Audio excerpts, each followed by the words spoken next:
ഹരിയാനയിലെ കോൺഗ്രസ് പ്രവർത്തക ഹിമാനി നർവാളിന്റെ കൊലപാതകവുമായി ബന്ധപ്പെട്ട നിർണായക CCTV ദൃശ്യങ്ങൾ പുറത്ത്. മൃതദേഹമടങ്ങുന്ന സ്യൂട്ട് കേസുമായി പോകുന്ന പ്രതി സച്ചിന്റെ ദൃശ്യങ്ങളാണ് പുറത്തുവന്നത്. സംഭവത്തിൽ സച്ചിനെ കേന്ദ്രീകരിച്ച് അന്വേഷണം ഊർജിതമാക്കിയതായി പോലീസ് അറിയിച്ചു. ഹരിയാനയിലെ കോൺഗ്രസ് പ്രവർത്തക ഹിമാനി നർവാളിന്റെ കൊലപാതകം നടന്ന ഫെബ്രുവരി 28-ലെ CCTV ദൃശ്യങ്ങളാണ് പുറത്തുവന്നത്. ദൃശ്യത്തിൽ പ്രതി സച്ചിൻ മൃതദേഹമടങ്ങിയ കറുത്ത സൂട്ട്കേസുമായി പോകുന്നത് വ്യക്തം. ഹിമാനിയുടെ വീട്ടിൽ വെച്ചാണ് കൊലപാതകം നടന്നതെന്ന് പ്രതി നേരത്തെ വെളിപ്പെടുത്തിയിരുന്നു. താൻ ഹിമാനിയുടെ സുഹൃത്താണെന്നും തന്നെ ബ്ലാക്ക്മെയിൽ ചെയ്ത് ലക്ഷക്കണക്കിന് രൂപ തട്ടിയെടുത്തതായും പ്രതി പറഞ്ഞു.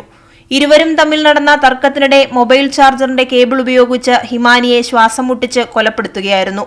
ശേഷം മൃതദേഹം സ്യൂട്ട്കേസിലാക്കി റോഹ്തക്കിലെ ബസ് സ്റ്റാൻഡിന് സമീപം ഉപേക്ഷിച്ചു. സംഭവത്തിൽ സച്ചിന്റെ പങ്ക് വ്യക്തമാക്കുന്ന CCTV ദൃശ്യങ്ങൾ കേസിൽ നിർണായക തെളിവാണ്.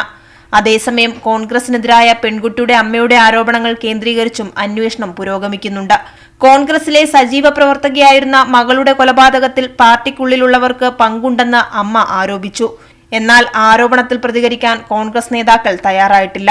BJP ഭരിക്കുന്ന ഹരിയാനയിൽ ക്രമസമാധാന നില പൂർണ്ണമായി തകർന്നെന്ന ആരോപണവും ശക്തമാണ്. കൈരളി ന്യൂസ്, ദില്ലി.